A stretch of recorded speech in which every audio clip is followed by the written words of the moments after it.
Yes, I'm kind of nursing. I don't want to say it's a hangover. We definitely went out and celebrated last night. I don't want to say that I've got a hangover. I did have one drink, but we were just out late and we were just up talking about the election, and it was just so much fun. Are you nursing a celebratory hangover? Did you go out and have a few beers in celebration of Donald Trump being your next president?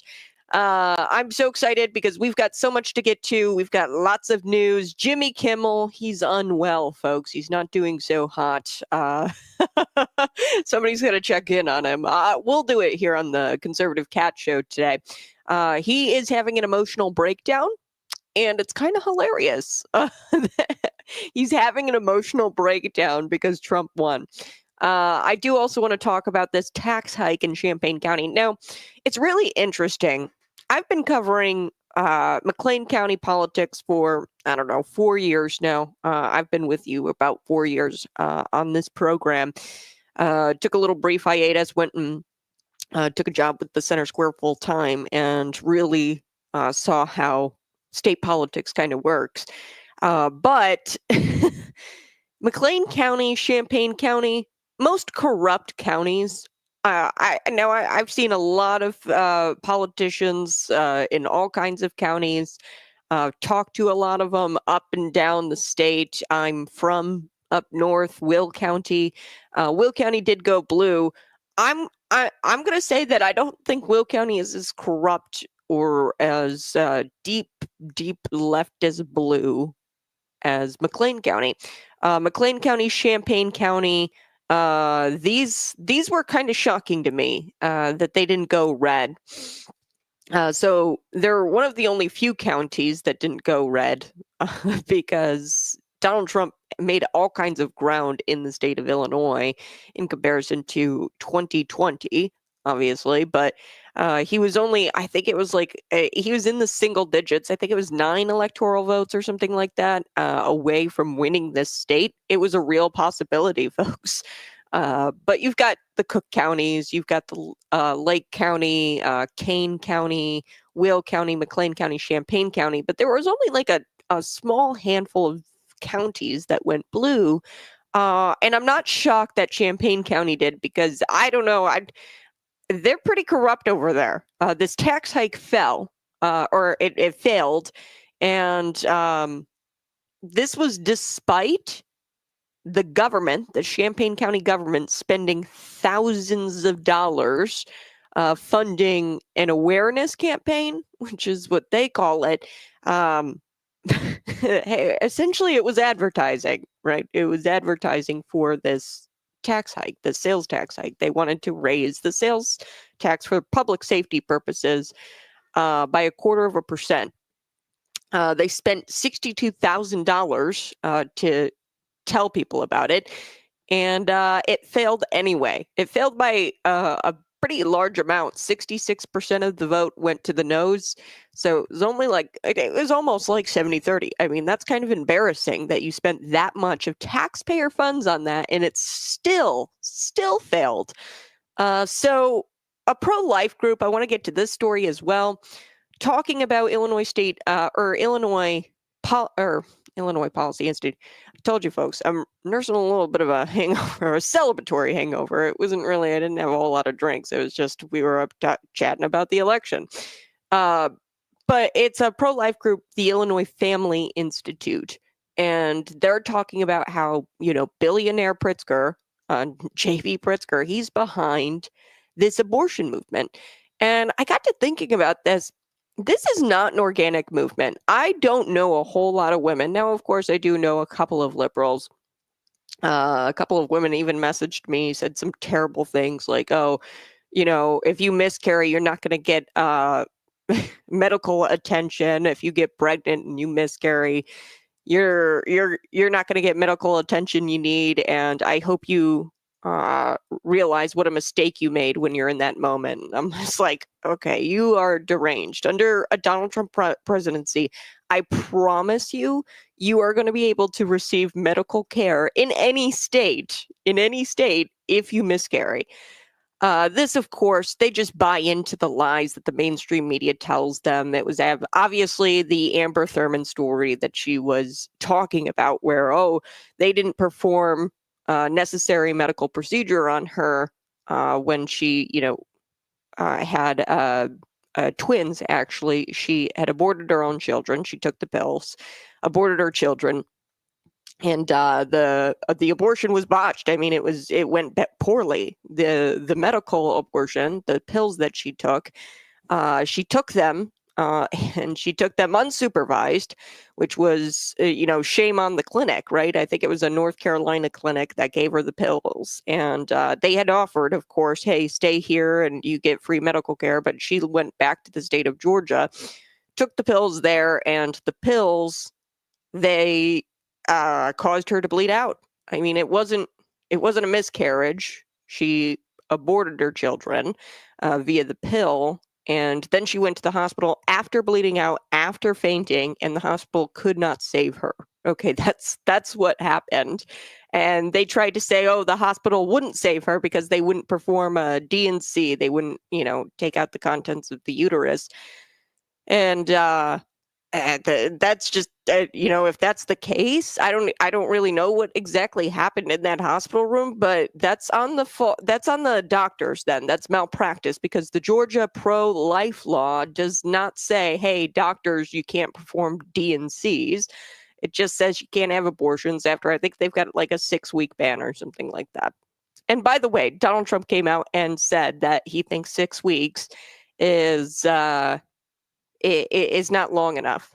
Okay, so Donald Trump is way further left than me on abortion. Okay, I do not believe in the exceptions Reagan believed in. Donald Trump believes in the Reagan exceptions, rape, incest, and in the life of the mother. I'm even further right on that. And you're like, oh wow, Kat, that's pretty far right. Yeah, I've gone through it a lot on this program, why I believe that. That's only like 0.0001% of abortions anyway. It's kind of a moot point to even bring that up. But also, it's evil, right? I mean, aborting your child is evil. It's a sin.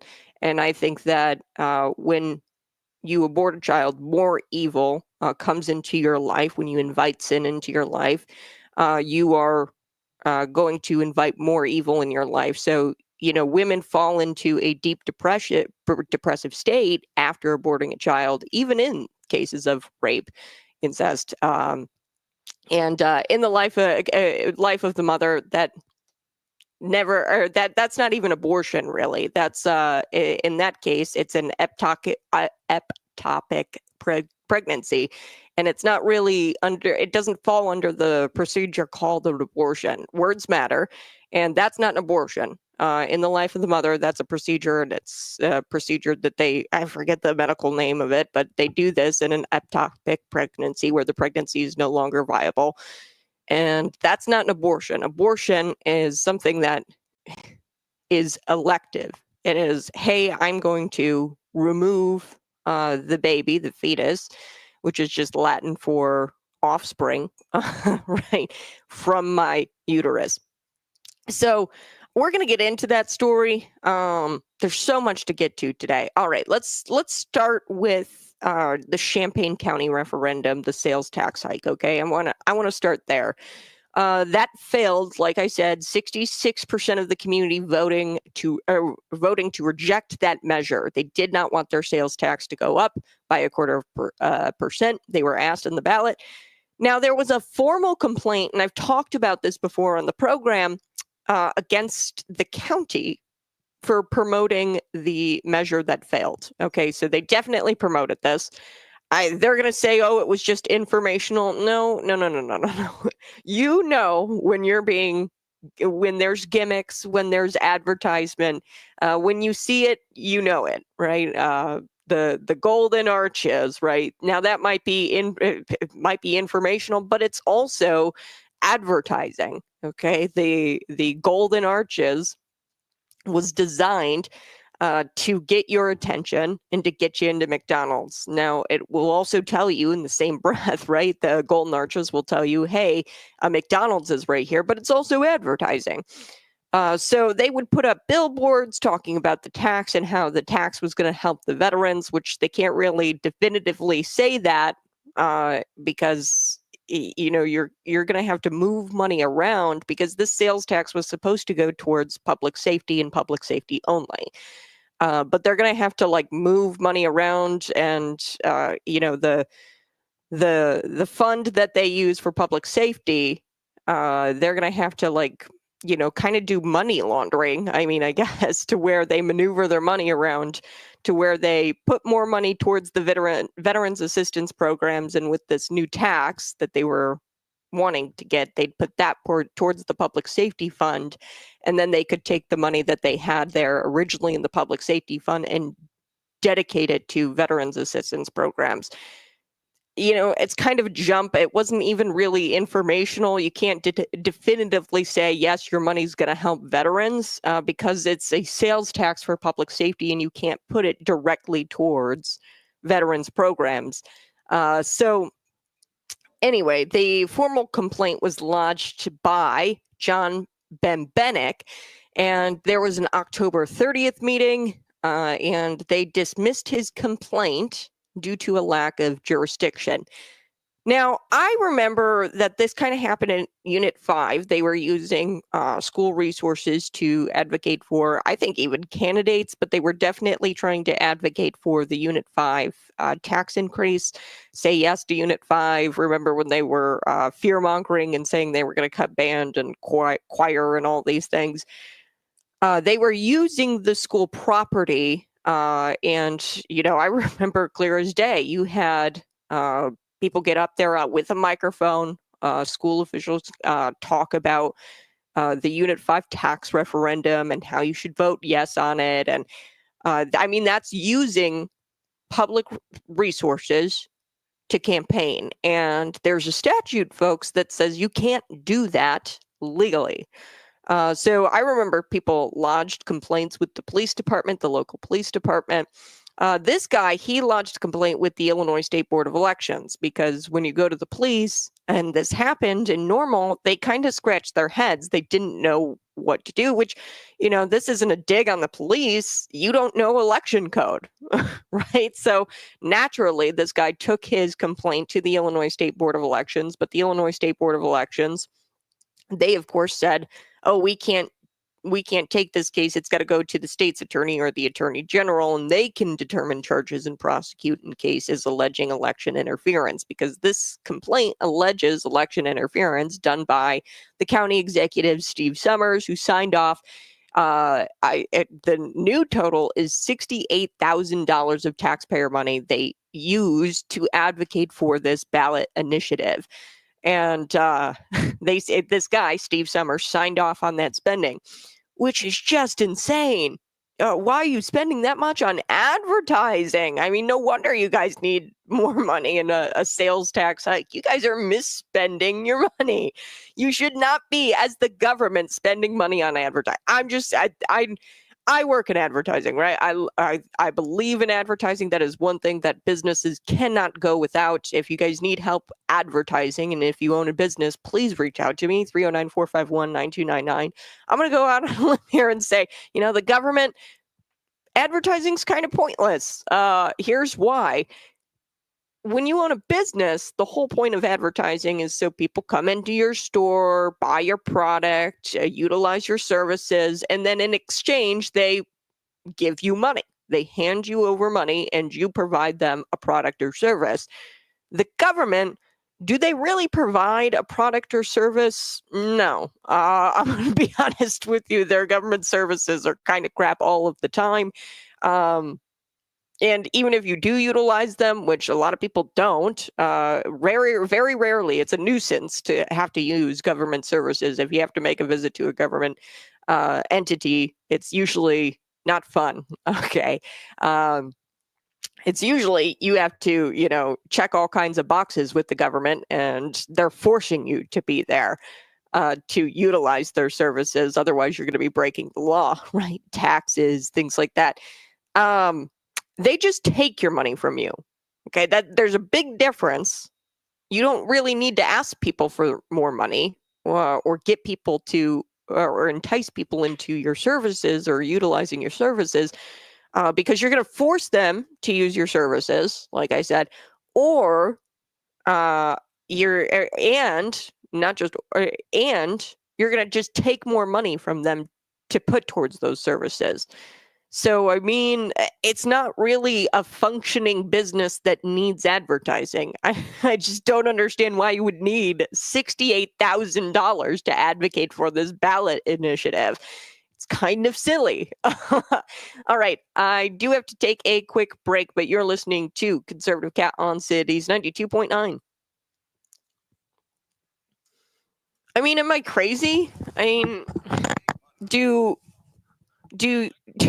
we should we let or advocate for the government spending our taxpayer dollars advertising their services? I mean, you don't really need to advertise the services because people are forced into using those services, and you just take more money from people to put towards those services. People don't give you the money willingly. So why in the world would you need to advertise? I don't understand that at all. So crazy what's going on in Champaign County. I do want to talk about Governor J.B. Pritzker, of course, and these pro-abortion referendums. I'm so sick of the left's lies on abortion. Yeah, a big thing about the abortion topic that we're going to get to today is that it's not even really women promoting this. It's a bunch of rich guys who want to make more guys rich by crafting legislation or implementing laws or enshrining in their constitutions more access to abortion.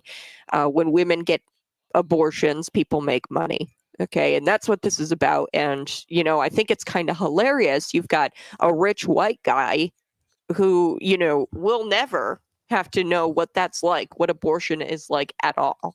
The biggest population affected by abortion is Black women.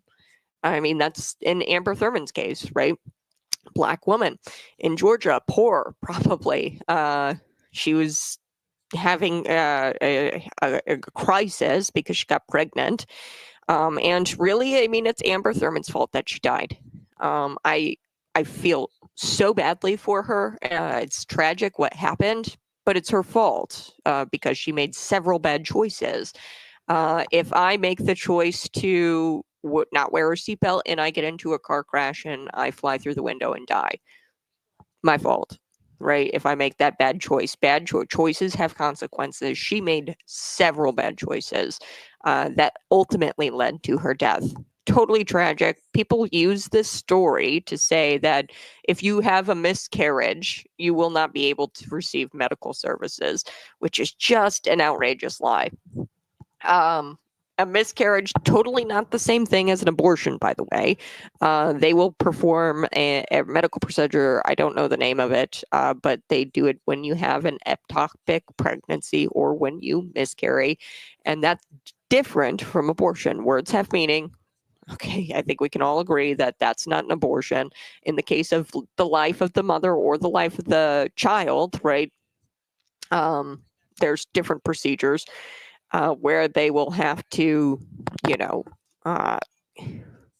terminate the pregnancy. That's different from an abortion. Okay. Also, I think it's very interesting, the Amber Thurmans of the world. This is where people get abortions, and the people who have to deal with the effects of abortion and the depressive state that you're thrown into when you have one. Those women have to deal with that. Governor J.B. Pritzker will never know what that's like.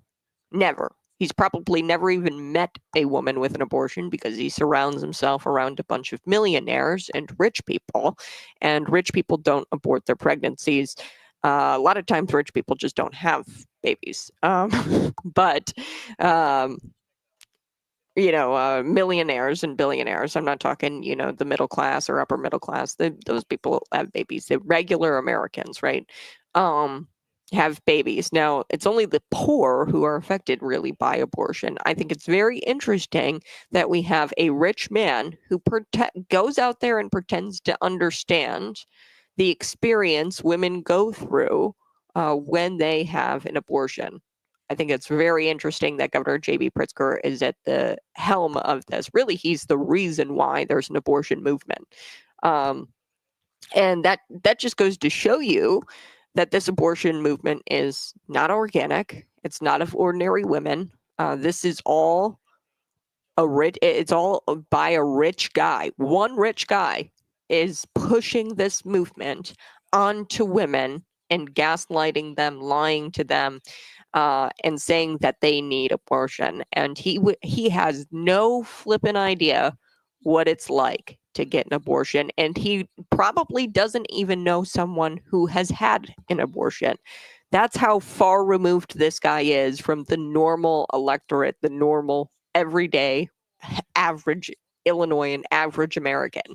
So smash that like button. We're going to be back talking a little bit more about Governor J.B. Pritzker. I do want to wrap up this Champaign County story. I think it's very interesting that they, said, oh, that's out of our jurisdiction. And it's like, how do you investigate these things then? How do you prosecute these things like election interference?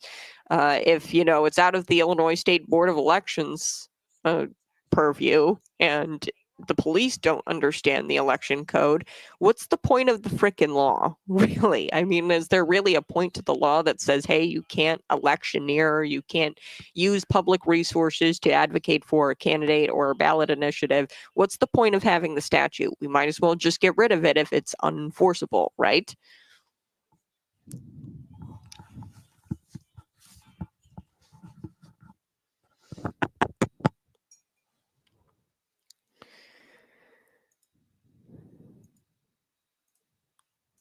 Woohoo! Hey, good morning. It's Conservative Cat on Cities 92.9, the news and talk of Bloomington normal. So do appreciate you tuning in each and every single day, 6 a.m. to 8 a.m. It's a daily show. Before we took the break, I was telling you about the Champaign County Executive, Steve Summers. He signed off on $68,000 of spending, at least. We don't even know the total amount yet. But at least $68,000 of public funds advocating for this ballot initiative that asked the Champaign County voters, hey, do you want us to raise your sales tax by 0.25%? 66% of the community rejected the measure despite all of this advertising. And this really, it's a waste of public funds. It's a waste of taxpayer dollars. So the Illinois State Board of Elections, they actually got a complaint from a Champaign County resident. The State Board of Elections, they said, hey, it's out of our jurisdiction. We can't prosecute in cases alleging election interference. You're going to have to take it up with your state's attorney and your attorney general. But here's the rub here, folks. Julia Reitz is the state's attorney in Champaign County. And she essentially said, oh, well, the law says as long as we don't say vote for or against this ballot initiative in our advertising, we're in the clear here. And there's different interpretations of that law by different attorneys. Some attorneys say, no, this law means that you have to stick to just pure information. You can run an awareness campaign. You can run an informational campaign. That's not what happened here, folks, because I looked at some of these billboards. I looked at some of the mailers. It was obviously not against, the ballot initiative. So you have to provide information, and they weren't even providing accurate information because they said, oh, this money's going to go to the veterans. Actually, it's got to go to the public safety fund, and you're going to offset the cost, or you're going to move money over to the veterans fund if you get this money. That's like money laundering. You didn't fully explain that in your advertising, and it was kind of deceptive or false or inaccurate. Okay, so it wasn't even purely informational, and the information wasn't even correct on these billboards. So yes, the board's decision, John Bembenek, the complainant, he says is effectively, what it does, it repeals the law. because you go to the police and the police won't do anything about election interference, or when people violate election code, the police won't do anything because why? They don't know the election code. So naturally, they're going to tell you, hey, why don't you go to the Illinois State Board of Elections? They should be able to help you out. Then you go to the Illinois State Board of Elections and you say, hey, there's election interference here. They're using public funds. It's a violation of this statute. Can you help me? They say, nope, we're not going to hear it. We're going to toss this out. We're going to dismiss it. So what's the point of even having this flipping law in the first place? The law prohibits the use of public funds to promote a candidate or a ballot initiative. So their decision not to hear it, the state's attorney wasn't going to hear it. She was obviously for the advertisements. Julia Reitz, because she says, hey, as long as we're, towing this line of not saying explicitly vote for or against, we're in the clear. Yeah, so I mean, what's the point of the law if nobody can enforce it and nobody can look at it or initiate any kind of investigations into these cases? I mean, if you witness a crime, you call the police. They investigate it, they package it up, they give it to the state's attorney, who then prepares it for court. But in this case, the police department doesn't know if it's election interference or not. They don't understand election code.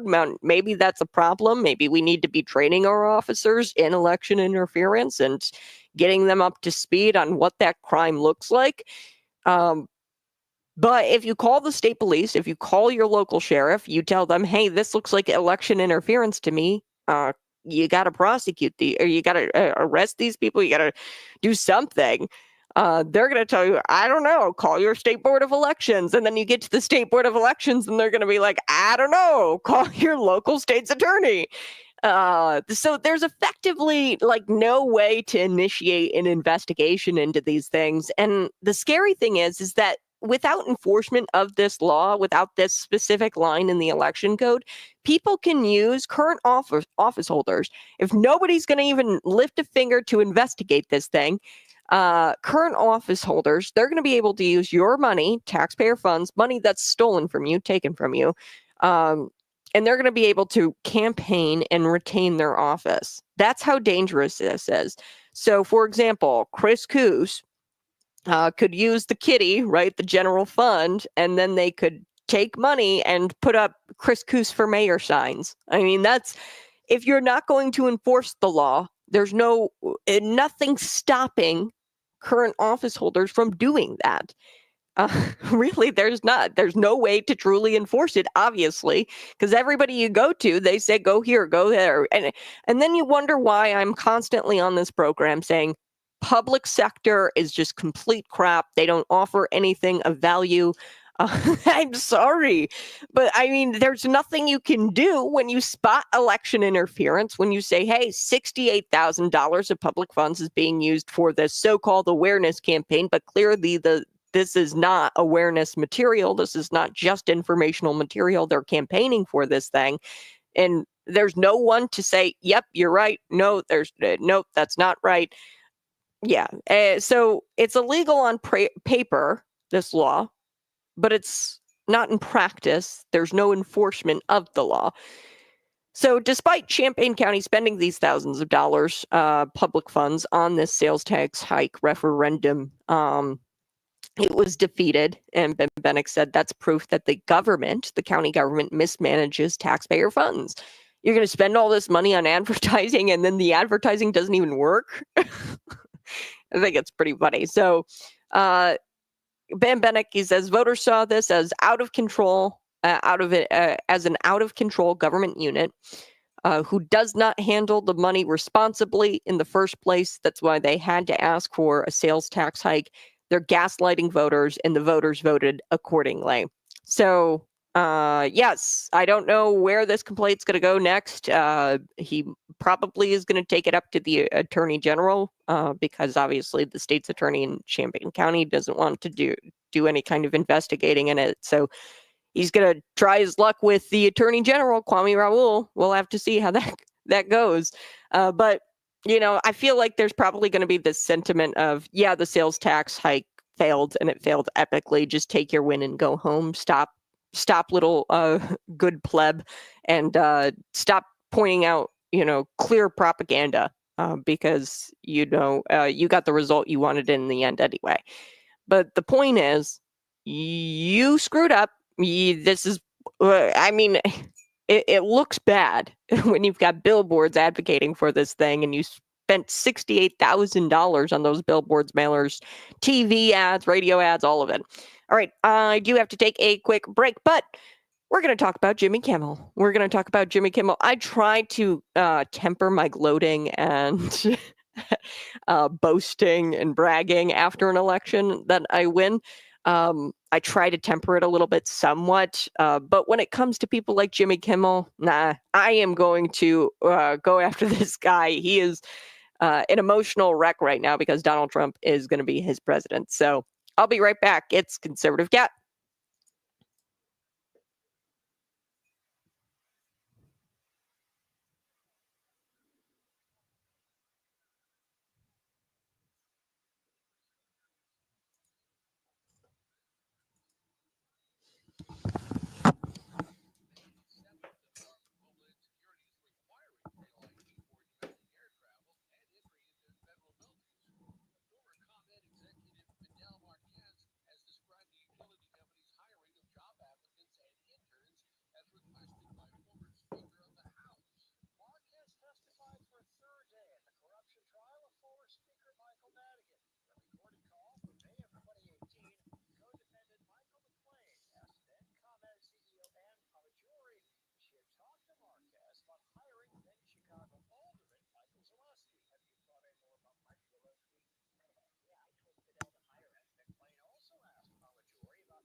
Woohoo! Hey, good morning. Go ahead, smash that like button and share this out with your friends. We are going to be coming back talking a little bit about Jimmy Kimmel.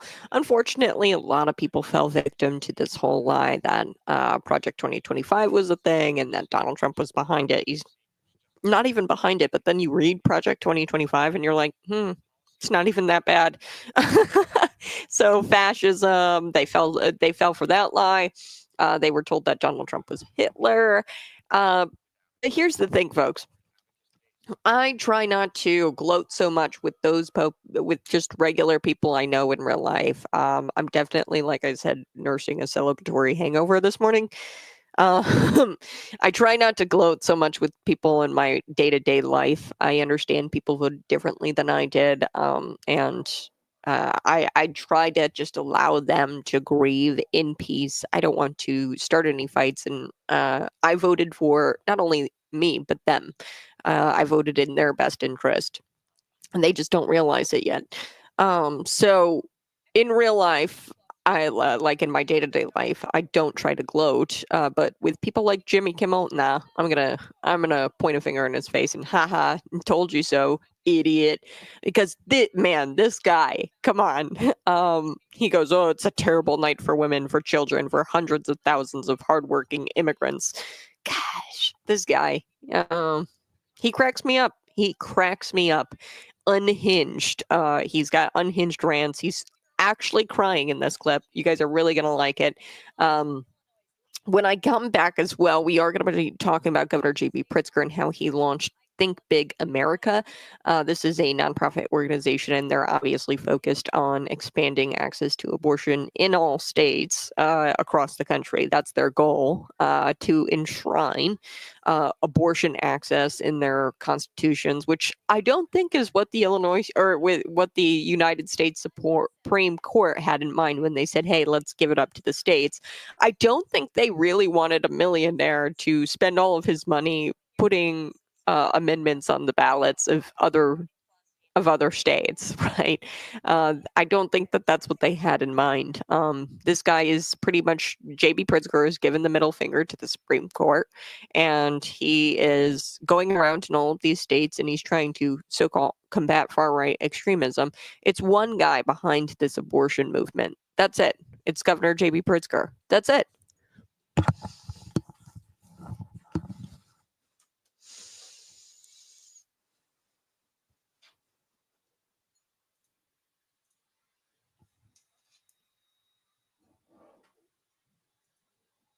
Woohoo! Hey, good morning. It's Conservative Cat on Cities 92.9, the news and talk of Bloomington Normal. Somebody told me to think about this. So, if Donald Trump had won in 2020, he would have had a Democrat House and Senate, um, and there would have been more impeachments, no Senate confirmations, no bills passed, and that could have been the end of the MAGA movement right there. And it could have been an end to the MAGA movement as an effective political force, okay, had he won in 2020. But now Trump has the House. He's got the Senate. He's got the Supreme Court. He's got the popular vote. He's got the entire country who wants to see reform around our elections, a cleanup around our elections. There was a state, I forget the state, where they actually allowed an illegal immigrant, a Chinese national, to vote in our elections, and they counted it this past election cycle. That should not happen. They said, yeah, we're just going to count this guy's vote, although he's not a U.S. citizen. That's against federal law, and they did it anyway. What's the point of the law if you're not going to enforce it? So there has to be a cleanup of our elections. We have to close our borders. We have to deport illegals, and we have to hold corrupt politicians accountable. So sometimes I think this had to happen this way. Had he won in 2020, it could have been the end of the MAGA movement as an effective political force. Now we'll be effective because we have the House, Senate, Supreme Court, the popular vote, and an entire country who is pissed off, and we want to deport the illegals. We want to change the way our elections operate here in the United States. So I'm really excited. Jimmy Kimmel, let's get to him real quick. He's crying. He's actually crying in this clip. As a rule of thumb, I really try to tone down my gloating or excitement after an election around, loved ones or families. My family, if they had not voted for Donald Trump. Elections can go easily either way, and the emotions are really high. And I get that your emotions are high after a loss. I shared with you yesterday. I teared up a little bit. I was a normal person, and I cried in my shower after Donald Trump lost 2020. It was because I knew deep in my gut that this was stolen, and I was quite literally afraid for America, and I was afraid that we weren't going to have elections anymore. And I still think that our democracy is under attack because people are subverting elections by passing omnibus elections bill. Yes, I'm looking at the Illinois legislature. They passed an elections omnibus bill. You know those 3 questions at the top that all passed, by the way? they took up real estate on our ballot. They passed this in like the most corrupt way possible. They gutted a bill, they replaced it. Then they passed this elections omnibus bill, which part of that bill was actually deemed unconstitutional, by the way, because they tried to get rid of slating candidates in the middle of an election year. But they passed these non-binding referendum out of the state legislature instead of citizen initiatives. You've got these 3 referenda on the ballot, and he's taking up J.B. Pritzker and the state legislature, the demon rats out of the Illinois House and Senate. What they did was they took up precious real estate on that ballot to where citizens, they can put their initiatives on the ballot. Things like school choice, things like more parental control. There were a lot of parent groups who would have loved to get a question on the ballot. There's only a certain amount of questions that can get on the ballot. They ate up. That's what tyranny is, folks. He is a tyrant. J.B. Pritzker is a tyrant, and he bought up all of the real estate with his demon rat acolytes in the Illinois House and Senate, and he bought up all the real estate on that ballot so that way you couldn't get a question on the ballot. It's just disgusting. Anyway, so they constantly circumvent election laws all the time, and our democracy is still rocky, and I think we need to go in and we need to fix that. And with a Donald Trump presidency, we can, because he's got the House, Senate, Supreme Court, all of it. So I'm really excited. But like I said, your emotions can be high after a loss. And like I shared with you yesterday, I cried in my shower alone, didn't weep uncontrollably, okay? I was nervous about, and it was so much worse than I could have possibly imagined. We have women in Israel, Israeli women being raped, beaten by Hamas. We have so many Ukrainians who have died in this Russian-Ukraine conflict. We saw 13 service members die in that Afghanistan withdrawal. It was so much worse than I could have possibly imagined. But sometimes I think things happen for a reason. And here it is. I mean, this movement could have had no teeth to it in 2020 because we didn't have the House, we didn't have the Senate, and it would have stopped being effective. The MAGA movement, there would have been more impeachments. I think that they're still going to go after them, but they're going to have a harder time because they don't have the House and the Senate. So things happen for a reason. Anyway, try not to gloat because I understand how your emotions can get after an election. Now, people in my real life, I try to temper the gloating down. I still love the people who voted differently than me. I'm nursing a celebratory hangover. Like I said, I didn't drink a whole lot. We were just out late last night celebrating and, listening to YMCA, eating pizza at Flinger's, really good place. And in my real life, I try to temper down the gloating. And, unfortunately, some people had to deal with that misinformation. They're really victims of misinformation. Project 2025, fascism, Trump is Hitler. They were told that Trump said things that he really didn't say. I try to allow them to grieve in peace. Okay, just let them grieve in peace. Now, when it comes to people like Jimmy Kimmel, no, I am going to gloat so hard and I am going to brag because this dude is a soy boy. He is a soy boy. I'm going to be right back with his reaction playing it at the top of the next segment. I said that I was going to get to this clip. I'm going to get to it at the top of this next segment. You're going to hear Jimmy Kimmel cry. It's going to be good. Jimmy Kimmel crying absolutely just makes my day.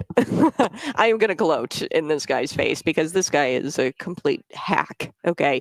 I try to give grace to people in my everyday life, in my real life. I know that they might be reeling from a loss, and I understand how high your emotions can be after such an intense election, especially if you were a part of the process. You were out there campaigning for your candidate, knocking on doors. It takes time, it takes effort. And then when you lose it, it feels like all that was for nothing. I felt that way in 2020. So I get it. And I tried to be as calm cautious or as nice as possible and allow those people to grieve in peace. Jimmy Kimmel, no, can't stand this guy. This guy is a hack, and unfortunately for him, he's going to be made fun of by me today. He's a soy boy. He's actually crying here, folks, crying, sobbing, and he's like on television. Okay, so he's a public figure, and he's opening himself up to this criticism. Okay, so he cracks me up. He goes on these unhinged rants all the time about Donald Trump, and he's just your typical elitist. And he gave you the typical elitist reaction to the election. So we're going to talk about that. We're also going to talk about Governor J.B. Pritzker, how he launched Think Big America, and how he, a rich guy, is at the helm of the abortion movement, which I think is hilarious. He doesn't know anybody who's had an abortion, I'm willing to bet. They poor people are affected by this. Black women, a rich white guy, no. No, he has no idea what it means to get an abortion. He is not thrown into that depressive state. He'll never know what that's like because he doesn't surround himself around poor people. I actually have a buddy. He waited on Governor J.B. Pritzker, and Governor J.B. Pritzker had a salad. He said that he was really nice and everything. I was shocked that he had a salad at this restaurant. Later, he probably gorged himself in some McDonald's. I don't know. But my buddy says that, you can tell that he has no idea what it's like to be a normal human being. Like, he's so, it removed from everyday life. And it's kind of interesting, to see people like that, because if you ask them, hey, what's the cost of, bread or milk, they won't know. And what was really telling, I'll never forget it. I was at ISU and it was a debate between he and Darren Bailey. The moderator had asked the question, hey, what's your walkout song? What song would you walk out to if you were a ball player, if you were a baseball player? And Governor J.B. Pritzker really struggled. He could not think of one damn song. And that just goes to show you this guy is so elitist that it's painful to watch him as a normal person exist. When I was, doing press conferences, watching this guy answer questions, he does this thing. It's like a nervous tick, Governor J.B. Pritzker. He'll twist his thumbs around like this. I don't know if it's a nervous tick or whatever, if it just kind of calms him down, but he kind of twirls his thumbs around each other and it's just who does that as a nervous tick? You know what I mean? It's it almost reminds me of a diabolical villain where they're and they've got the cat and they're petting the cat, in the movies, right? The diabolical villain. And they have these really awkward movements and you're like, are you even a human? Are you a robot? So his nervous ticks even are super elitist. Who does this? As a nervous tick? Yeah, maybe you sway back and forth or you kind of move your fingers around or something. When I have a nervous tick, I kind of I struggle to talk and then I use my hands a lot. But this guy, he even looks uncomfortable when he's trying to be a human, when he actually has a moment of humanness to him. It looks very forced. This just feels forced to me. I see him do that sometimes and I'm just that's kind of odd. I've never seen anybody do that in real life. Go ahead, smash that like button, share this out with your friends, and subscribe to the channel. Woohoo! Hey, good morning. It's Conservative Cat on Cities 92.9, the news and talk Bloomington Normal. Let's get to Jimmy Kimmel crying. Here we go. Let's be honest. It was a terrible night last night. It was a terrible night for women, for children, for the hundreds of thousands of hardworking immigrants who make this country go, for healthcare, for our climate, for science, for journalism, for justice, for free speech. It was a terrible night for poor people, for the middle class, for seniors who rely on Social Security, for our allies in Ukraine. for NATO, for the truth and democracy and decency. And it was a terrible night for everyone who voted against him. And guess what? It was a bad night for everyone who voted for him, too. You just don't realize it yet. And most of all, let's be honest. Oh boy. All right. So he cracks me up. He has this little unhinged rant, and Jimmy, he's not alone in this. This was a typical elitist progressive response to the election. This was his reaction. It was an elitist reaction. This one's just the funniest one to watch. Okay, there's hundreds of celebrities like this. This was hilarious because he's actually crying tears of soy. He's such a soy boy. This wasn't even close, this election result. Okay, and sit there and pretend like this was 270, 268 electoral win where Trump lost the popular vote. That's what he's acting like. He's not acting like people didn't come out and vote for Donald Trump in massive numbers. Massive numbers. This was a slaughter. People turned out the vote for Trump against this radical ideology that he and other celebrities push. And we came out to vote in massive numbers for Donald Trump as a big middle finger. Hey, stop it with this ideology. Stop lying to me. Stop telling me that Donald Trump is a fascist. I don't believe you. Okay, the mainstream media is dead. Nobody believes you.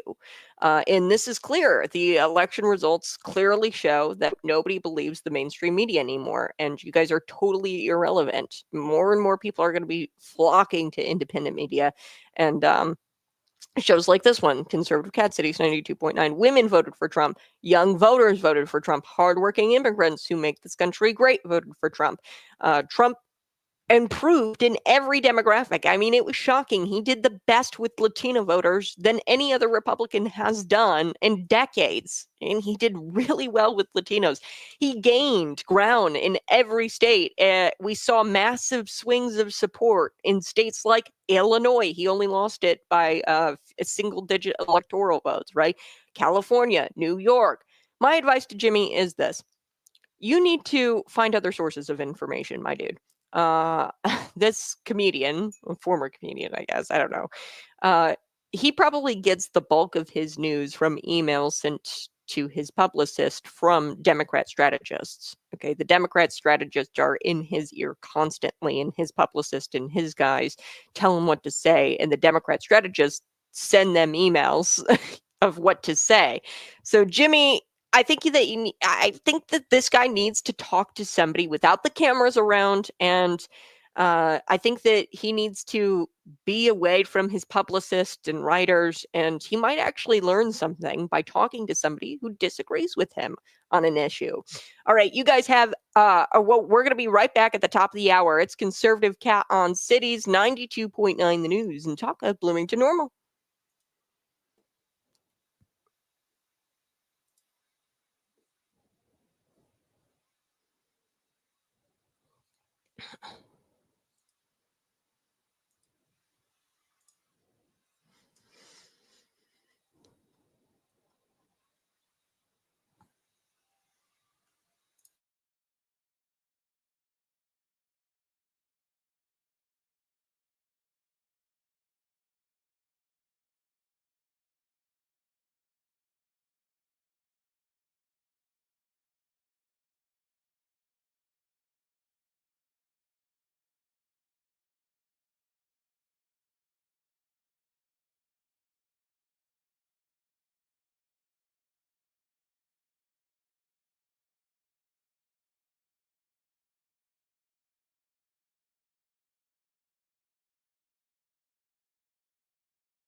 active duty military will also receive 15% off their.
Woohoo! Welcome to the Red Kingdom. I can officially say that because we are living in a Red Kingdom. The House, the Senate, the Supreme Court, the popular vote, an entire country who wants to see our borders secure and illegals deported and corrupt politicians held accountable. You know, and I was telling you guys a little bit about Trump 2020. If he would have won in 2020, we would have had a Democrat House, Democrat Senate, and nothing would have gotten done. Okay, more impeachments, no Senate confirmations, no bills passed. It would have been the end of the MAGA movement as an effective political force. Okay, now we're going to be effective. We have the House, the Senate, the Supreme Court, the popular vote, and the entire country wants to pull together, and we want to clean up our elections too, by the way. And sometimes I just think that things happen for a reason. God has the plan. And I think that things happen for a reason. And I'm kind of glad that it turned out the way that it did. I know in my own life, it had to turn out the way that it did. Shortly after the 2020 election, everything changed in my life. A big light bulb came on. I became a born again Christian. And I've dedicated a lot of time to the MAGA movement. And I wouldn't have changed anything about it. I wouldn't have changed the results of the 2020 election. Yes, somebody was texted in and they said 21 million votes. Where did the 21 million votes go from 2020 for Joe Biden? Christians, we were thinking, oh man, did the rapture happen? 21 million people just disappeared. Did the rapture happen? What's going on? It does lend legitimacy, I think, to a stolen election in 2024. Where did the 20 million votes go? Because you look at the vote totals, 60 million votes for Barack Obama, 60 million votes for Hillary Clinton, 60 million votes for Kamala Harris. And then there's this spike in 2020 for Joe Biden, 81 million votes. I don't know. Seems fishy to me. But here's the thing, folks. I wouldn't have had it any other way. There was just so much exposed during this time from 2021 all the way to 2024. There was so much exposed. And we had to pull together as the MAGA movement. And, you know, I'm just so glad that it turned out this way. I really am. So I do want to talk about Governor J.B. Pritzker. Before we took the break, I was telling you about Jimmy Kimmel, of course. I think my advice to him would be to just sit down with somebody that has a different viewpoint than you. Get the cameras away, get the writers, the publicists away, and just talk with somebody that isn't getting emails from Democrat strategists and telling you how to run your show and your program. Okay, so that's my advice. Find other sources of information and actually just talk to somebody that disagrees with you. Talk to a real person, an average American. He gave an elitist reaction, of course, to the election. Jimmy Kimmel did, and he cried soy boy tears, which was really funny to watch. Governor J.B. Pritzker, he launched Think Big America. Now, this is a nonprofit group, and it's focused on expanding access to abortion across all kinds of states in this country. I mean, states across the country. They want to enshrine abortion so-called rights. You don't have no right to an abortion. Actually, you have a right to life, but that's their mission. They want to combat far-right extremism. It's not even, it's think big abortion. It's not think big America. It's all about abortion. So they're trying to enshrine in state constitutions access to abortion. And, I really don't think this is what the U.S. Supreme Court had in mind when they said, hey, let's give it to the states. It wasn't, hey, let's give it to Governor J.B. Pritzker, which he'll use and pour all of his money into these statewide ballot initiatives in every state in the nation. He's going to just use his billions to give us the middle finger, the U.S. Supreme Court. I mean, that's what he's doing. He's kind of like circumventing or subverting the ruling here.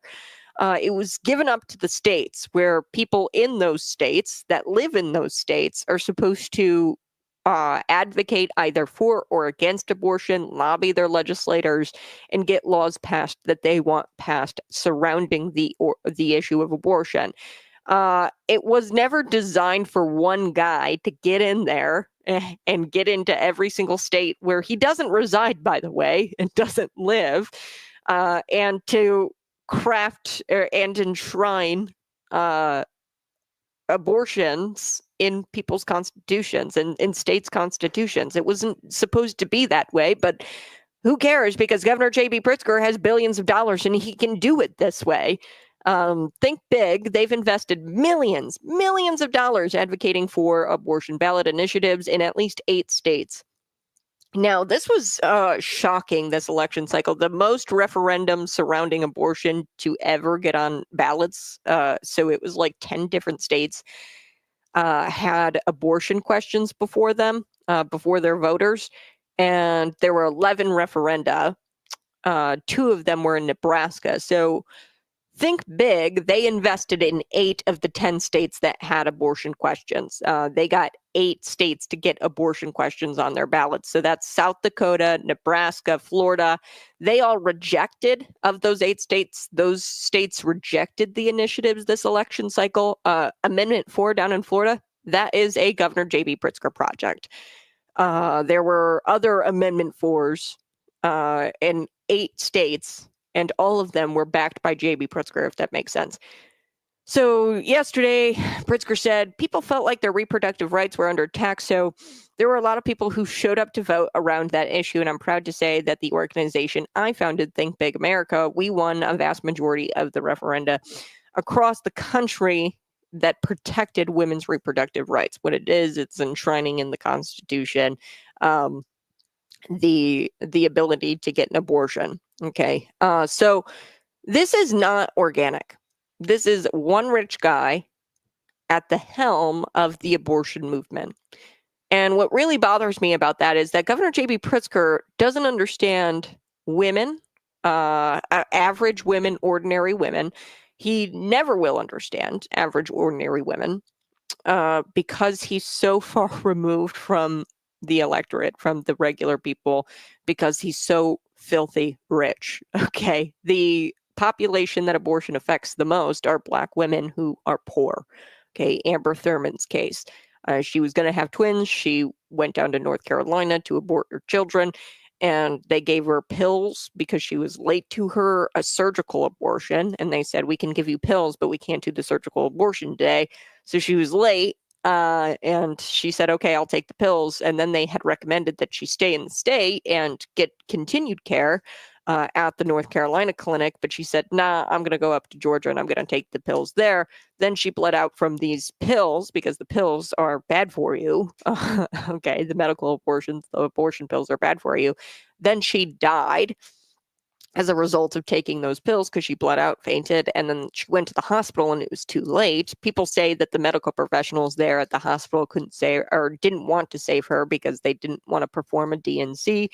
If that's true, those medical professionals, they're obviously malpractice. That's wrong. They're misinterpreting the law. The pro-life law in Georgia is simply a 6-week ban on a procedure called abortion. It's not a ban on D and C's. Okay, it's not a ban on that procedure to expel the contents of the uterus. Okay, it's not a ban on hysterectomies. It's not a ban on any of that. And if they're misinterpreting the law, that's on them. And they shouldn't even be bound to laws. That's the thing about HIPAA. And about the Hippocratic Oath. That's the thing about the Hippocratic Oath. You're supposed to save that woman. Okay, and despite any law, you as a doctor, you take an oath to save life, and you didn't do it in this case. So even if that's true, if the medical professionals wouldn't perform the D&C, it could have been that she was in too bad of shape. She bled out too much to where the procedure wasn't going to work, and it was going to only harm her to perform a procedure like that. And she wasn't ready for surgery and couldn't get ready for surgery because she was too far gone. That could have been it. I don't know. I wasn't there in the hospital room, but she made all kinds of mistakes. Number one, getting pregnant, not using contraceptives. Okay, and having sex with a man that she didn't want to raise children with.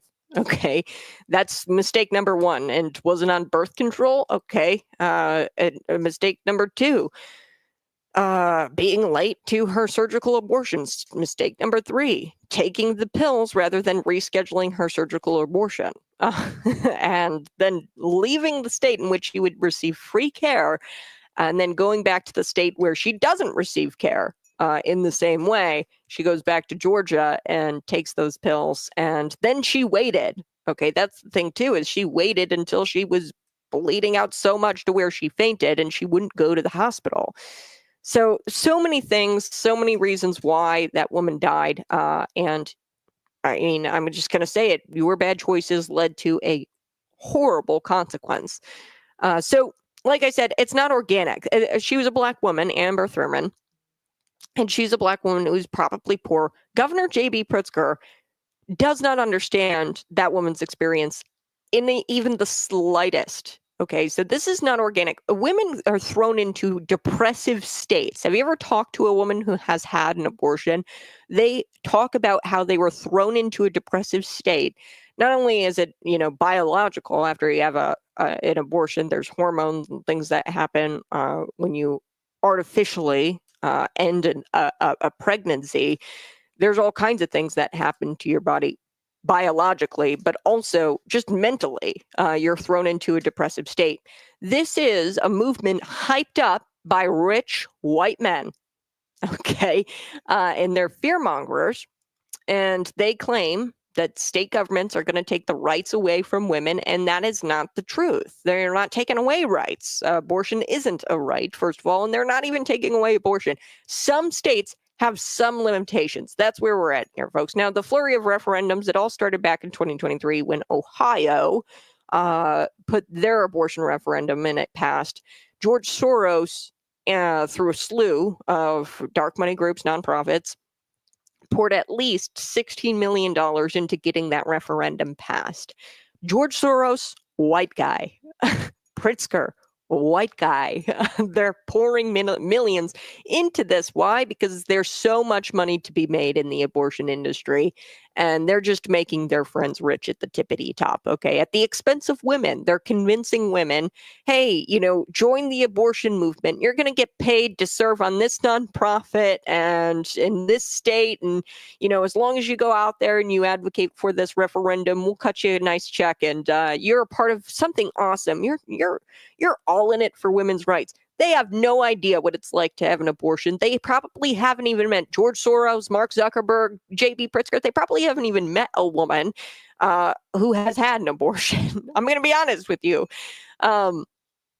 They probably have no idea what they have no idea what that's like because they are so far removed from the normal person, or from the normal people in this state and in this country. So in 2024, this past general election, 11 statewide ballot measures related to abortion were certified in Arizona, Colorado, Florida, Maryland, Missouri, Montana, Nebraska, New York, Nevada, South Dakota. Now, of those 10 states, 8 of those initiatives were all Governor J.B. Pritzker backed.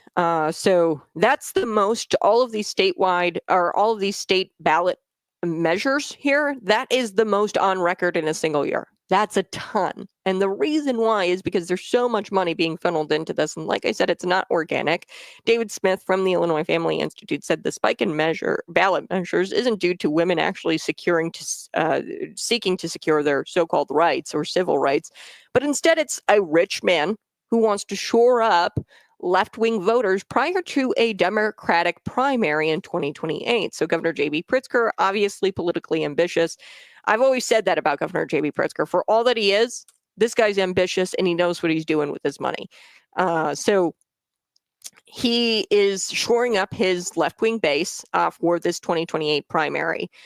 That's what David Smith says. He says all these states, I think it could be possibly Governor J.B. Pritzker lining the pockets of his friends in the abortion industry and the medical industry. These people are not medical professionals. They're just not abortion doctors. I mean, very clear by Kamala Harris's abortion doctors. They're all in the lab coats. And then somebody in the rally or at the rally is having a medical emergency. And then none of the doctors lift a finger to go help that person. You're not a medical professional if you're a doctor or if you're an abortion doc. You're just not. It's quite literally an oxymoron. You're supposed to save life, not end it. So Pritzker's estimated net worth, $3.7 billion through his nonprofit. He has poured millions into advocating for these ballot initiatives. This is not organic. This is not ordinary women asking for abortions. This is rich white men who want abortions. That's what it is. Mark Zuckerberg, George Soros, tens of millions across this country. This is what J.B. Pritzker said, have rights that they didn't have codified before. Now that these abortion referenda have passed, and they've codified them into their constitutions. Abortion has been codified in state constitutions all around with these referenda. So pro-life groups, they say, hey, we spent so much time pushing for the overturning of Roe v. Wade. This is not what the Supreme Court had in mind when they said, let's give it up to the states. It wasn't, let's give it up to J.B. Pritzker. Okay, when it comes to abortion, they said, hey, let's give it up to the states. Not J.B. Pritzker's Think Big America nonprofit organization. So according to a social media post, Think Big America says, quote, Missourians made history. So Missouri actually passed their abortion referenda and sent a clear message to the far-right extremists. Abortion bans have no place in their state. We're proud to have supported the movement to protect reproductive rights in the Midwest.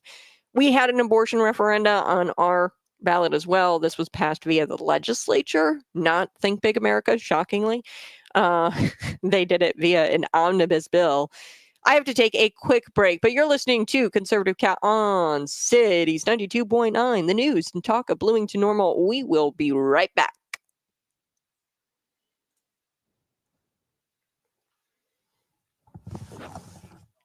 Go ahead, smash that like button, share this out with your friends. Trump thinks that he has the authority to stop Trump from banning and removing sanctuary cities. Yeah, J.B. Pritzker was referring to illegals when he said if they come after my people, they'll have to go through him. Yeah, any federal marshal has the authority to arrest JB, so he should tread lightly. Yeah. So yeah, he's going to try to, and here's the thing, JB is going to try to keep doing this green weenie crap as well. The windmills, the solar panels, the Goshen, but that's not going to happen here in this state, okay? Because we have the House and the Senate. The House and the Senate, the House has already, they got the majority in 2022, right? They have already, there's like this oversight committee. Dick Durbin heads it up. I think it's the Intelligence Committee, something like that. But they've already talked about Goshen, this Chinese Communist Party company that makes electric vehicles or batteries. They've already, kind of drafted up a letter saying, hey, they're tied to slave labor. The Goshen has ties to the CCP. This is bad for the country. They've already kind of started this ball rolling. Now that they have majority in the Senate and in the House, that's shut down. Okay, so Governor J.B. Pritzker can cry all he wants, but when it comes down to the federal government, try doing your green weenie crap under the nose of the majority House, the majority Senate Republicans. You won't do it. That's why when people are like, oh, McLean County turned blue, Yes, tragedy. But here's the thing, folks. What a lot of people won't tell you is that McLean County, the people on the county board, the Susan Schaefers, Randy Knapp, a couple of others, I think that they were going to vote with the Democrats anyway. This just kind of ties it all up in a nice, cute little Christmas package. It was already a Democrat board. These were weak-kneed Republicans. A lot of them were weak-kneed Republicans who voted with the left all the time anyway on issues. So I'm not too disappointed about it. I would love to see McLean County be red, but here's the thing. McLean County, the big issues facing McLean County right now, the Mahomet Aquifer, the protections for the Mahomet Aquifer, and clean drinking water, the solar panels, the electric vehicle crap, all of that, that's all going to be shut down real quick. The carbon pipeline stuff, that's all going to be shut down. RFK Jr. has already, made this amazing documentary talking about how bad they are. RFK Jr. hoping he has a role in Trump's cabinet of some kind. So we'll have to see how JB responds to the federal government saying, hey, you can't do these things because it's unconstitutional. It's not in the best interest of America.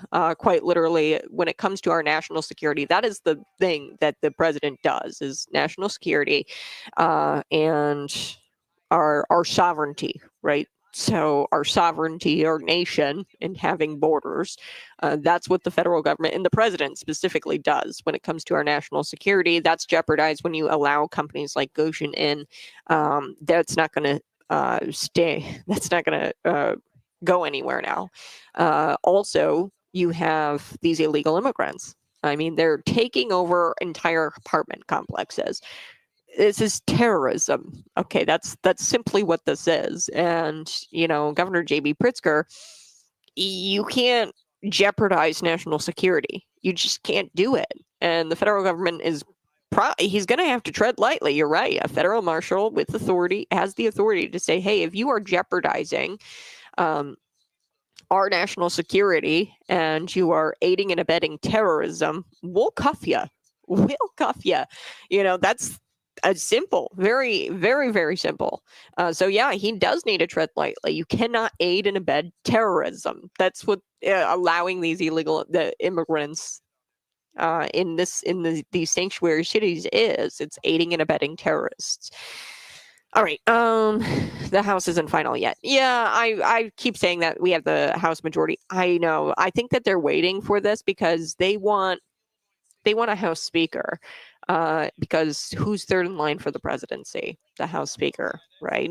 So I think that they are adding in these Democrat areas to the count here when it comes to the House. But if everything goes as planned, and if these projections, I mean, we should at least get some sort of majority in the House. When we come back, we're going to be talking with my good friend Andy Zilch. He is going to be honoring some veterans out at tonight's hockey game. Bloomington's newest hockey team is hitting the ice tonight, November 8th, with jerseys to honor local veterans. So we're going to be chatting with Andy Zilch here. Veterans Day is upon us, the 11th. So we're going to be right back. It's Conservative Cat. Smash that like button and share this out with your friends.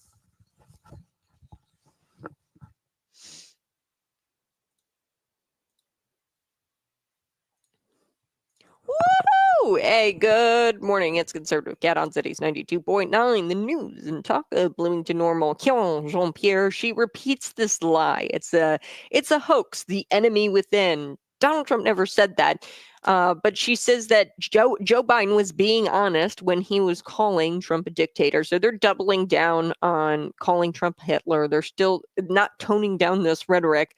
And that's dangerous moving forward. We're supposed to be unifying as a country. And you've got the sitting press secretary of the White House or of the president repeating lies, hoaxes, and then saying that Donald Trump is literally Hitler. So that's not good for the country. We're also going to get to AOC here in just a little bit. She's going nuts over Donald Trump's victory. So we're going to be chatting about that here in just a few minutes. But first, I'm really excited to introduce Andy Zilch. Bloomington's newest hockey team, the Bloomington Bison, they are honoring local veterans tonight, November 8th, Friday, with jerseys to honor local veterans. Joining me here to talk more about it, we've got Andy Zilch. Andy, can you hear me all right? I can. Thank you so much for having me. Okay. I do want to ask you, so these jerseys, exactly are you honoring the veterans with these jerseys? Yeah, so we have specialty jerseys that the players are wearing, and we're also having an auction following the game. And these are game worn jerseys that are auctioned off to our fans, and we're having some of the proceeds donated as well. So we're really looking forward to this evening, and we certainly invite anybody to come on out. We have a lot of different things going on during the game too that's honoring our military. Awesome. Well, the Bloomington Bison. So tell me about the hockey team, how you guys have been kind of doing this year. And it's obviously a new team. So tell me about that. Yeah, the community is really wrapping their hands around this team, and we're doing a lot of events outside of just the hockey game. We've had some trunk or treats that we've been interacting with. We've been interacting with the Humane for Society. We're doing a lot here, just to not be a hockey team. So that's one focus that we're doing on the ice. It's a lot of fun. This is New York Rangers affiliated hockey. A lot of fans are seeing the future of the NHL, so it's really cool that we're having this talent here in Bloomington. Really exciting. Well, and then I do want to talk about tonight. It's tonight, right? The puck Yes. drops at 7 p.m. at Grosinger Motors Arena, folks. Correct. So tonight there's this thing. It's called Shoot the Puck. What is that? Yep. So before the third period, every game will have somebody shoot for a car. And tonight, we're actually going to have some veterans that are going to have the opportunity to shoot for a car. So we're doing that. We're having a military oath of service there.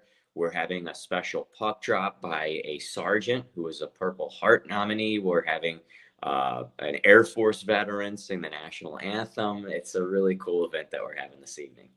Yeah, well, and then the military green jerseys are going to be worn by the players. They're going to be auctioned off after the game, and the proceeds are going to go to Veterans Maintenance Solutions. So tell me about Veterans Maintenance Solutions. Why is this awesome that the money's going there? Yeah, they're also a nonprofit of the game too. So we have that also aligned for every game where we're having a nonprofit out that's going to come help us. We're going to work together. So this was a partnership that's been building for us, and they're coming in full force too. So they're going to really help us out, and then in turn, we're going to help them out with donating some of those proceeds from the auction to them. Awesome. And so the puck drop, it's going to be done by a combat veteran. Correct. Yeah, Sergeant. Do you have his name? I don't have his name personally. We have a lot of communication with him, but I can get it if you actually want me to have it sent to you, and we can post it on Twitter or anything like that. Yeah, on social media, you guys can see who's going to be doing the puck drop tonight at the Grosinger Motors Arena. And anything else you'd like to add about tonight's event? What do we need to know about tonight's event if we want to go? If the listeners want to go, where do they go? How do they get tickets? All that. Yep. So give us a call at 309-965-HERD. It's HERD. So give us a call. There's two avenues that you can go. You can do that. You can go to bloomingtonbisonhockey.com, but you can also donate tickets too. We've had AFNI, we've had Lowe's Home Improvement who have donated some tickets to the local veterans. So if that's something that you'd like to do, please give us a call and join our team here. So exciting. Andy Zilch from he's the director of media relations and broadcasting, the Bloomington Bison. So excited that you guys are honoring veterans. Veterans Day is just around the corner. Andy, you have a great rest of your day. Thank you so much. All right, folks, we are going to be right back. I do have to take a quick break, but you're listening to Conservative Cat on Cities 92.9, the news and talk of Bloomington Normal.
Woo! Hey, good morning. It's Conservative Cat on Cities 92.9, the news and talk of Bloomington Normal. So do appreciate you tuning in each and every single day, Monday through Friday, 6 a.m. to 8 a.m. Tomorrow from 11 to 1, I'm going to be at Altman's Billiards and Barstools. Yes, this is on the corner of Veterans and Mercer. We're going to be there giving you prizes. You can win prizes like Festival of Lights passes, Christmas prizes, and Santa's going to be there. Santa! Oh my gosh, I love Santa. So be sure to head on out to Altman's this Saturday, November 9th. That's tomorrow, folks, from 11 to 1. See me, and we will get you some prizes. And we'll see if you can win some Festival of Light passes. So it's at Altman's and Billiards. You can get free selfies with Santa just in time for Christmas. So I do want to talk about AOC. It's unfathomable how someone can be as dumb as AOC and she can still get elected by the New York City voters. I'll never understand it. I don't understand how she keeps getting elected. But AOC, she, of course, reacted to Donald Trump's victory. And she's just objectively, I think she's just one of these people who have a low IQ. I guess these New York City voters don't care if their candidate has a low IQ. However, it's one thing to claim stupidity, but it's another thing to be stupid and a liar. She's just lying outright. And this is what AOC does. She lies and she's objectively just stupid, low IQ. So she filmed herself claiming that America is about to enter a period of fascism and authoritarianism. That's what she said, because Trump is literally Hitler. That's just an outright lie. It's stupid to think that because, he was president before. It's really weird how they can say that this guy is going to be a tyrant when he was democratically elected. Okay. Did she forget that he was president before? Did she forget that massive amount of voters, popular vote, made massive swings in states like Illinois, New York, California? This woman, I think she's a sociopath. I really do. I think that she's a sociopath. So here she is. Here's AOC reacting to the news that President Donald Trump is president, or will be president again. We are about to enter a political period that will have consequences for the rest of our lives. We cannot give up. We now find ourselves in a time in history that has precedent, and we find ourselves, I believe, in a time where there are, let's say, peers in history of mass movements of people that mobilize to protect one another in times of fascism and authoritarianism. And this is the era that we are poised to enter. Donald Trump has talked about turning the military on U.S. citizens that he deems his domestic political enemies. Authoritarians and people that he affiliates closely with and strongmen abroad in regimes like that, it is not uncommon to jail political dissidents or legislative opponents. This is the world that we very realistically may be entering. So it turns out that the left still has yet to look in the mirror and tone down their rhetoric. Okay, so this, what it reminds me of is just somebody who's caught in a lie and then they have to go deeper and deeper and deeper into the lie. That's what this reminds me of. People are just stuck in this lie that Donald Trump is Hitler, and they just have no choice but to go deeper and deeper. He's never said once that he's going to weaponize the military against his political opponents or against legislators. Are you kidding me? Does she really think you're dumb enough to believe this? Does she honestly think that you're dumb enough to believe this? What is going through her head when she filmed this? What was going through her head? Did she think that she would finally convince Trump voters that he's literally Hitler? who was this intended for? I think it's intended for, of course, and I've told you this several times in the program, Democrats. They have a naive, emotionally unstable, emotionally weak base, and I think that's what this was for. Maybe it was rage bait for me. Because, man, I mean, what? The left, they try and try and try to get Trump. They tried and tried to get him out of office, and then they failed. They failed. 2 impeachments, assassination attempt. We still don't know much about Thomas Crooks. I hope they get to the bottom of that. Weird that this BlackRock they had ties to BlackRock, this finance company. They short sold Trump stock like a day before he was almost killed. So I think that's it. They lost a ton of money because he wasn't killed. That stock probably would have dipped like crazy, and they would have gotten all kinds of money had he actually been killed. But I hope that we learn more about that. But these people, they tried to impeach him. They tried to indict him, and all of it failed. So it's really annoying that they're still clinging to this plan of pretending that Trump is Hitler, because it's a clearly failed plan. It was a failed strategy. So who wants to tell her that things are going great right now and Trump isn't even president? Putin has already talked about making peace negotiations and pulling out of Ukraine. We already have Hamas issuing a statement saying, hey, we got to end the war. I mean, things are happening. The stock market is going crazy right now. Things are already shaping up, and Donald Trump isn't even president yet. So who wants to tell her about all that? Who wants to tell her about all the great things that have already happened and Trump isn't even president? So the fact that she says this all with a straight face is really astonishing. When I watch AOC anymore, all I see is like a mini Kamala Harris. So it should be illegal for somebody to hold an office, for somebody like this to hold office. It really should be. But the voters have spoken, and they apparently want somebody super arrogant and ignorant. AOC is a sociopath, and she pretends to be a victim. And nobody is talking about weaponizing the military against her. She wants to make herself into a victim. It's sociopathic behavior. All right, I do have to take a quick break, but I do want to talk about Joe Biden, how he spent the last 4 years saying that Donald Trump is Hitler and he's a threat to democracy. And in the most recent instances, he has called you trash. I don't know how you kind of flip the script here, where he gets out there and he pretends like he hasn't called Trump Hitler all these years. And yeah, it's an interesting clip from Joe Biden. He's like almost joyous. He like had a spring in his step. He actually skipped over to the podium and he was smiling and he was talking about President Donald Trump and how he got this victory. So I'm going to be playing that clip here next on Conservative Cat Cities 92.9, the news and talk of Bloomington Normal.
everybody. Good morning. It's Friday. Tomorrow I will be at Altman's Billiards and Barstools at 11 o'clock. I head on out there, see Santa Claus, get a picture, also win some really cool prizes, and it's fun to always chat with you. Now, I do want to play this. This is a clip. You know, the right question is, does Joe Biden still think President Donald Trump is Hitler? Well, that was asked of the press secretary, Jean-Pierre. Let's take a listen. Here we go. Thanks, Brain. Picking up on that, just a little bit earlier, you said that the White House's view when it came to reproductive rights did not change from pre and post election. The president repeatedly referred to Donald Trump as a threat to democracy over and over again. And this morning, though, he said we're all going to be okay. So, was that just political rhetoric? I mean, if you know the president, you know that him saying we're all going to be okay. He's an optimist, right? He believes when you get knocked down, you get back up. We lost, but we're not defeated, right? We suffered a defeat, but we're not defeated, and that is the president's optimistic nature. And it's very similar to the question that I just got from Karen.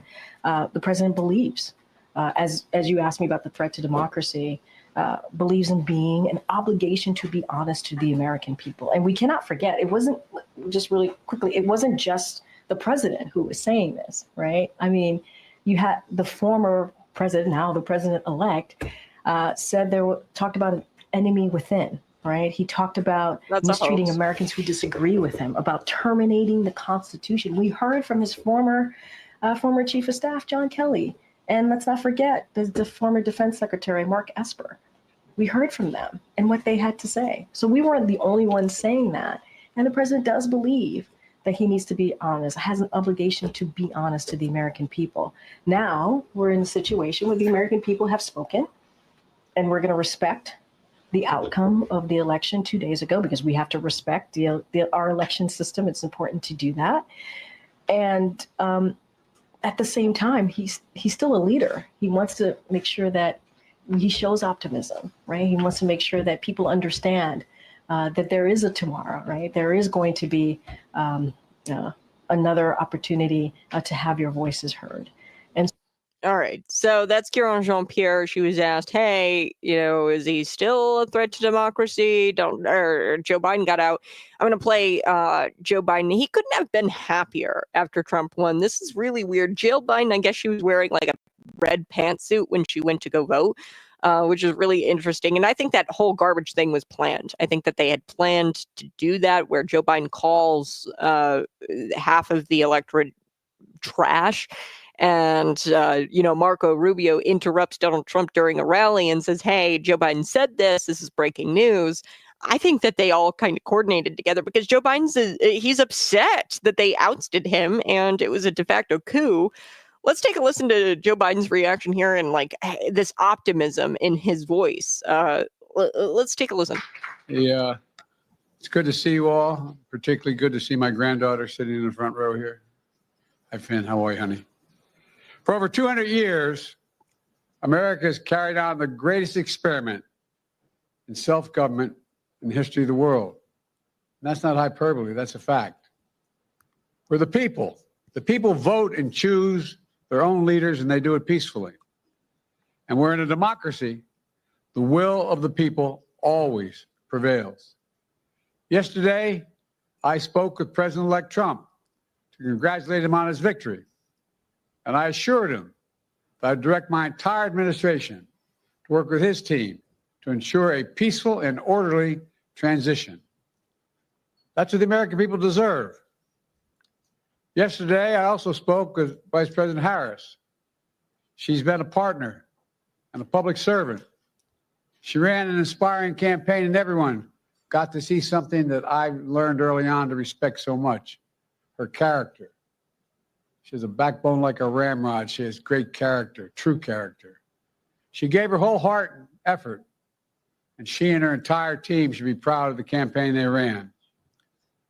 The struggle for the soul of America, since our very founding, has always been an ongoing debate and still vital today. I know for some people, it's a time for victory, to state the obvious. For others, it's a time of loss. Campaigns are contests of competing visions. The country chooses one or the other. Okay, so which is it? Is he Hitler? Because he says he's optimistic. Since when are threats to democracy optimistic? And in other words, he still thinks that Hitler is okay, that he is literally Hitler, but it's okay because the people have spoken. Does that make any sense to you? Threats of democracy, I mean, that's not okay, right?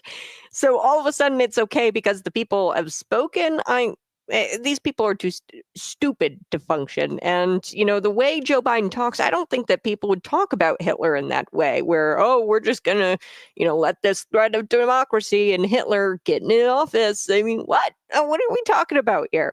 So, the best outcome of this election is not going to be, it's not having to listen to Joe Biden anymore and Caroline Jean-Pierre, who we know was not beneficial for this country at all. She was an abysmal DEI pick. And the nerve of these people to get up there after saying Donald Trump was Hitler and to say, it's going to be okay now. It's clearly political rhetoric. You guys have been doing it to all Republican candidates since Reagan. Okay, so I'm sick of it. The best part is going to be not hearing these idiots anymore. All right, you guys have a blessed day. Bye-bye. I love you. Enjoy your weekend, and I'll see you on Saturday at Altman's, Billards, and Barstools at 11 a.m. until 1 o'clock, and we're going to take pictures with Santa. I'll see you there. Bye-bye. Love ya.